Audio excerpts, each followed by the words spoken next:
وصباح الخير للجميع. اليوم راح يكون أول يوم برحلتي بالدراجة إلى بولندا لوحدي. أول مرة حقيقة أقوم بهذه النوع من الرحلات لهالمسافة الطويلة نوعا ما ولوحدي.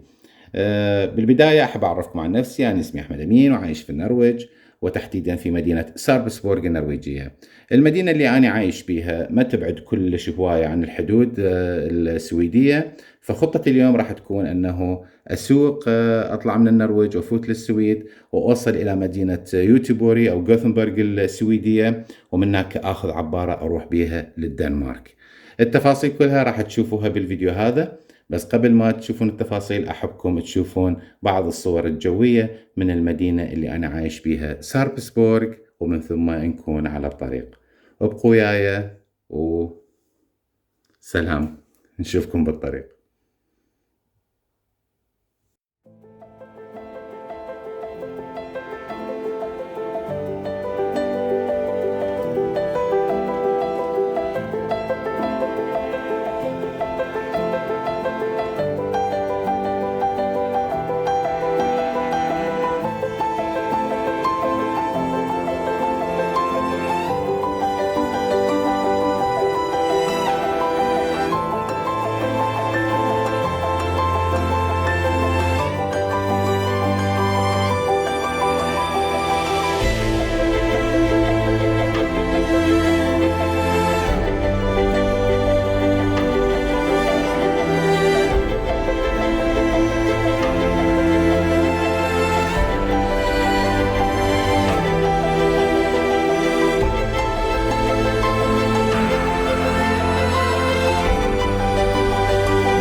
وهاي بلشنا، اخذنا الخط والطريق الى بداية الطريق الى بولندا.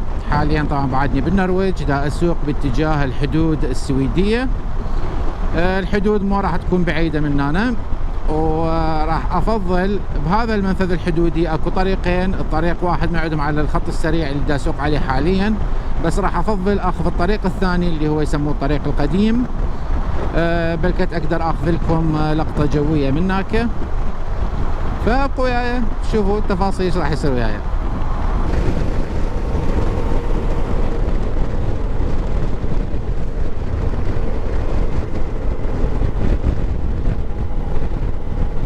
ووصلت الى الحدود بين النرويج والسويد.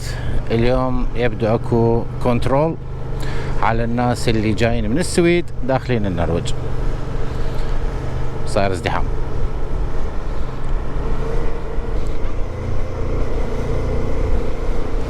هسه انا على الجسر القديم، وهذاك الجسر الجديد اللي هو الخط السريع.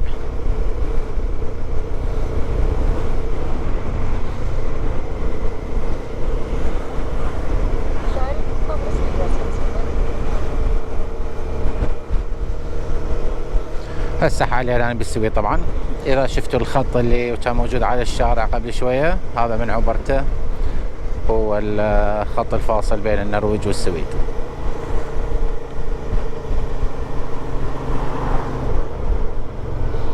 تحديث صغير. الجو مثل ما تشوفون صار بداعة، قبل شوي كانت مغيمة وهسه درجة الحرارة 16. حقيقة الجو كلش قريب من أن يكون مثالي لسياقة الدراجة. الشارع دا اسوق هساني على اي 6 اي 6 ومتجه الى مدينة يوتيوبوري حتى اخذ العبارة من هناك. بس قبل ما اوصل هناك راح اخذ لي احاول استراحة بمدينة راح تكون قريبة او مو قريبة، مسافة تقريبا بين ما اني هسه موجود وما بين المدينة يوتيوبوري. هذه المدينة اسمها أوضبالة.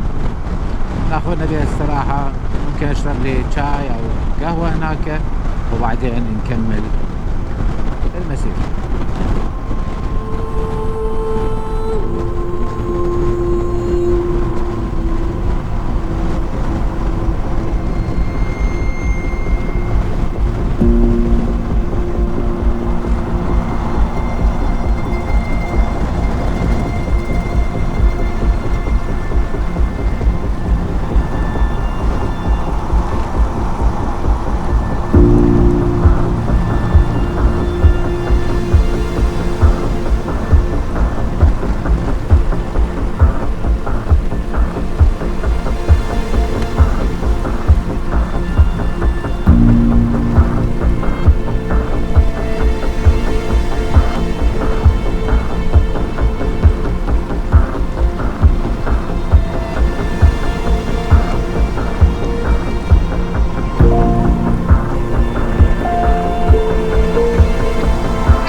أنا وصلت إلى مدينة أوضبالة، نسوي لنا توقف بها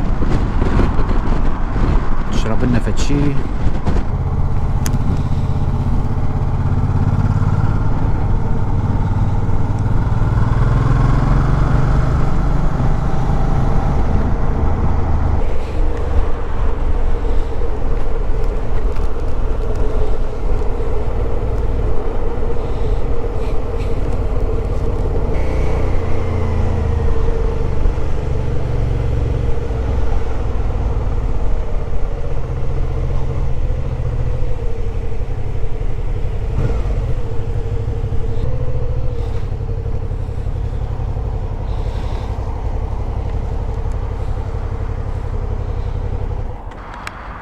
توقف قصير في مدينة أوضبالة السويدية، ماكدونالدز. اشتريت لي هذا حقيقة شاي، عاجبني شاي اليوم مو قهوة. وبنفس الوقت أحبكم تتعرفون على دراجتي رفيقة الرحلة سوزوكي فيستروم. هذه دراجتي.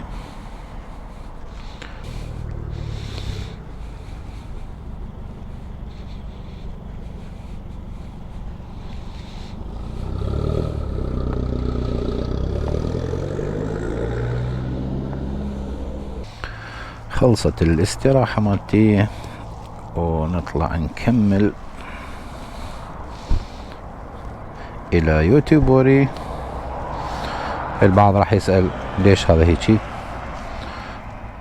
هذا حتى اقدر ممكن ادوس شي على التليفون اني ودا اسوق او اني ولابس جف، يعني من اسوق ما هواية اشتغل بيه، بس مرات احتاج ممكن انا ادوس فد شي بالتليفون. الساعة هسه حاليا 12:30 و5. احتاج تقريبا ساعة واحدة لحد ما اوصل الى يوتيوبوري. من هنا تقريبا 100 كيلومتر، و من هناك حيكون عندي خوش وقت حتى تحضر بأنه أسوي تشيك إن بالعبارة، لأنه حقيقة العبارة تطلع ساعة 4:15، بس كاتبين بأنه واحد لازم يسوي تشيك إن قبل ساعة، أحسن واحد يكون عنده وقت زايد ولا وقت ضيق.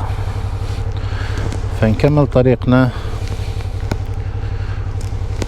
وراح أعطيكم الإحداثيات والتحديثات تجيكم شوي شوي.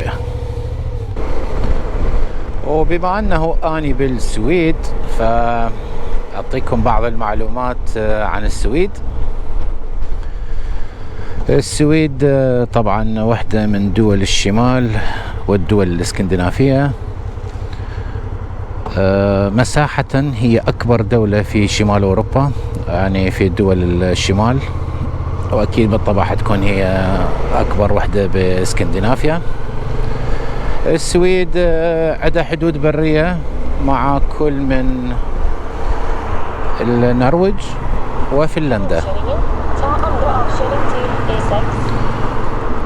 السويد أيضا مشهورة بأنه تقريبا عبارة عن غابة كبيرة حقيقة، لأنه ثلثين السويد غابة، وبها ما أعرف، مرة قرأت معلومة ما أعرف من صحتها بأنه السويد تقريبا بها 380 مليون شجرة، هيك شيء. نطلع من هنا على الخط السريع، هذه يوتيوبوري. السويد أيضا بالنسبة لنظام حكومة هي مملكة السويد، نظامها ملكي برلماني، يعني مثل تقريبا باقي مثل النرويج والدنمارك، بأنه الملك ما عنده هواية صلاحيات. وعدد سكان السويد أيضا هي السويد الأكثر عدد من كل دول الشمال وكل دول الاسكندنافية بالتأكيد. تقريبا بالسويد عايشين 10.3 مليون نسمة. أما السويد بشنو مشهورة؟ حقيقة مشهورة بكثير من الأمور. راح أحاول أذكر لكم 3 شغلات ممكن أنا أشوفها الأكثر شهرة بالنسبة للسويد، خصوصا للناس اللي عايشين خارج السويد ممكن يعرفون هذه الأمور. الشغلة الأولى محلات إيكيا، قبل شوية فتنا من يوم واحد إذا شفتوها هنا، اللي مشهورة بهواية مناطق من العالم، اللي أعتقد بالإنجليزي يمكن يلفظوها آيكيا. الشغلة الثانية مشهورة كلش بالبوب ميوزك، الموسيقى البوب، وواحدة من الأيقونات حقيقة المهمة بها هي آبا. فرقة آبا مشهورة على نطاق عالمي.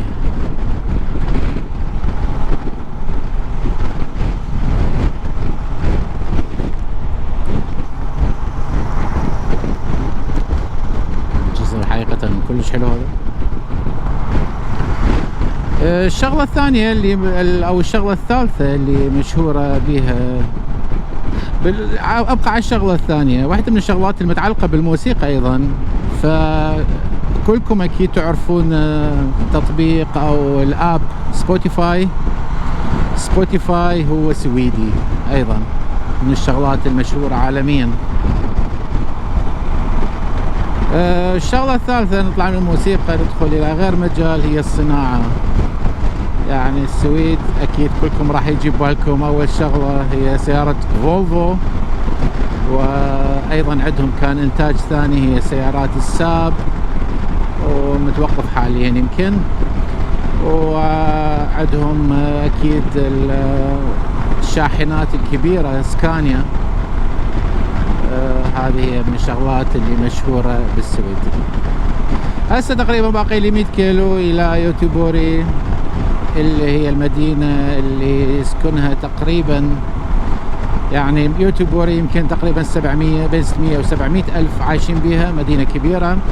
والمحيط اللي داير يوتيوبوري كامل، يعني المدن الصغار القريبة على يوتيوبوري، يعني كلش قريبة على يوتيوبوري، ساكنين يعني كلها إذا حسبها هو يوتيوبوري تقريبا قرابة المليون نسمة عايشين بها، يعني أعتقد 980 إذا أتذكر الرقم صحيح.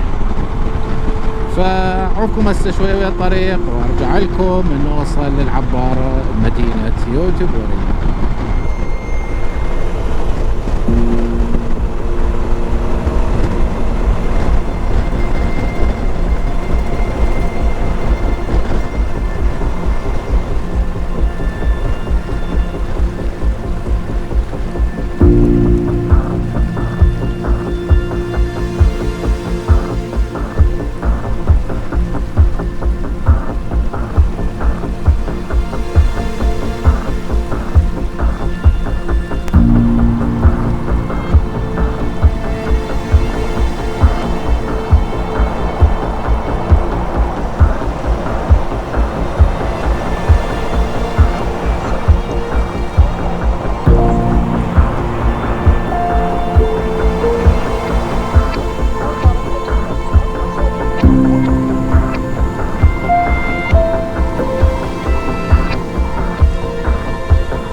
وصلنا إلى المكان العبارة. حقيقة عندي وقت كلش هواية، فما أدري إذا راح أبقى لو راح أسوي لي فد شي.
طبعا رايح إلى منطقة مثل ما تشوفون بالقطعة هناك، مدينة اسمها فريدريكسهافن بالدنمارك،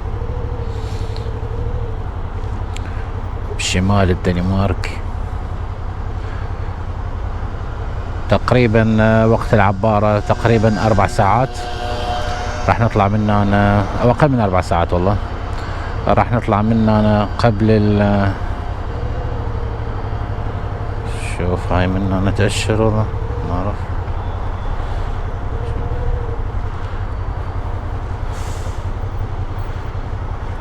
Hallo! Jeg skal til Fredrikshavn. Ja. Skal du ha Ja. 85 00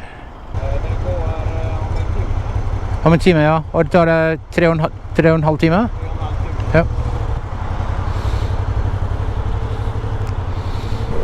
سويت تشيك-ان هنا وقال تقريبا بعد ساعة تطلع العبارة تقريبا، وراح تاخذ وقت تقريبا 3 ساعات ونص، تقريبا ساعة بال7 العصر راح أكون بالدنمارك. ووراها عندي تقريبا ساعة سياقة لحد ما اوصل للفندق. سهلة. قال لي اتبع الخطوط الصفراء.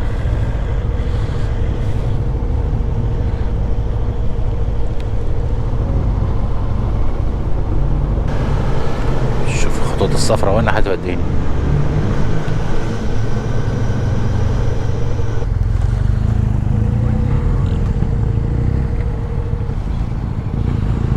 هذا شكله يندل المكان. تعال وراي.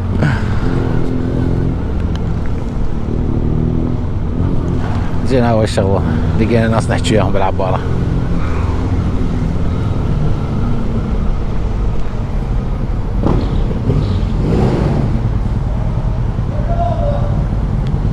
سويديين اثنيناتهم.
ووصلنا إلى الدنمارك.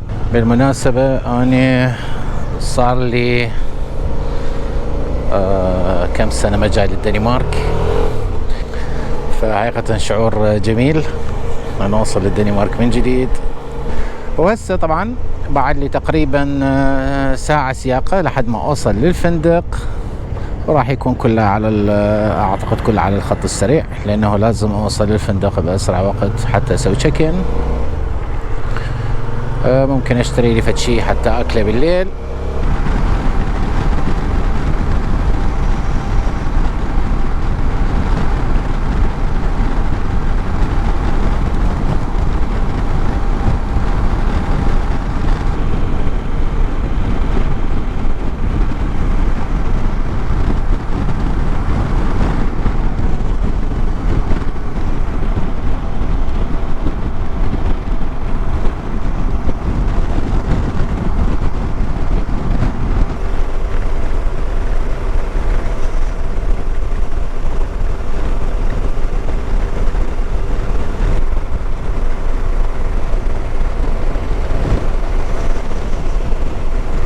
واحدة من المدن اللي تعتبر كبيرة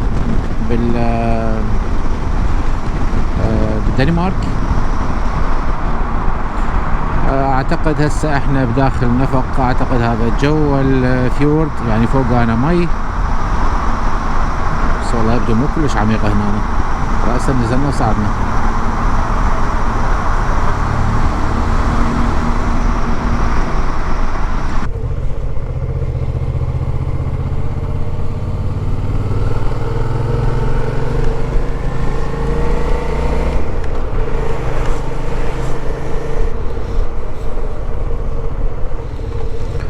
وصلت إلى محل الأولدي، اشتري شوية أكل اليوم بالليل.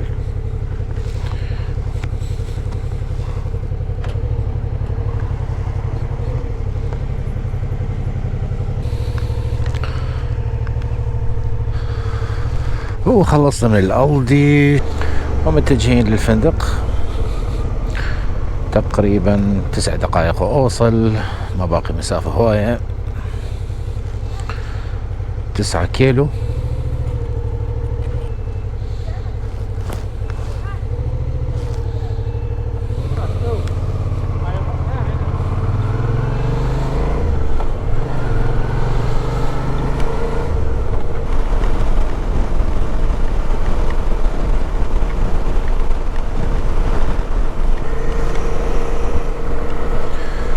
وراح أوصل للفندق، وأخيرا الساعة تقريبا 8:15 عس، ويبدو الفندق بنص الريف، يعني بالعراق احنا نقول بنص الشول، بس حقيقة أنا متعجب على المكان، مكان كلش حلو. ما أعرف هذا جبل تل شو أسميه هذا.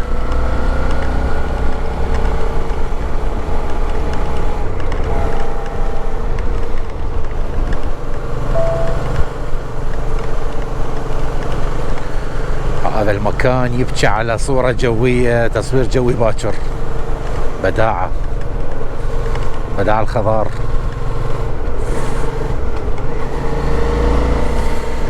فندق هذا هو، يمكن هذا، لا مو هذا، يمكن اللي بعده، يمكن هذا، اعتقد هذا. بس وين اي هذا الفندق، بس وين الريسبشن ما ادري. خلينا نفوت برك هنا ونشوف شو يصير.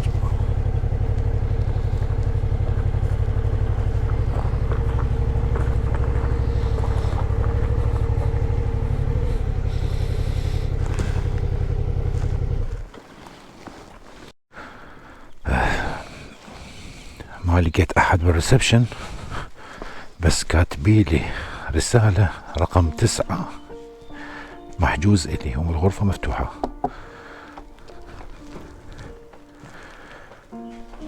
اوكي،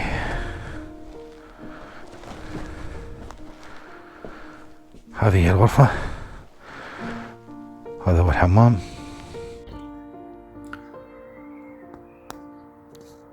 وحاليا احنا بالدنمارك، وصلنا الى الفندق. خلص الفيديو مال اليوم. شكرا لانه شفت، وصلت الى النهاية. ولا تنسون جاي أكيد أكو يوم ثاني وثالث ورابع، فتنسون الاشتراك بالقناة حتى يوصلكم كل الفيديوهات. وشكرا لكل واحد يسوي لايك. يلا نشوفكم باكر.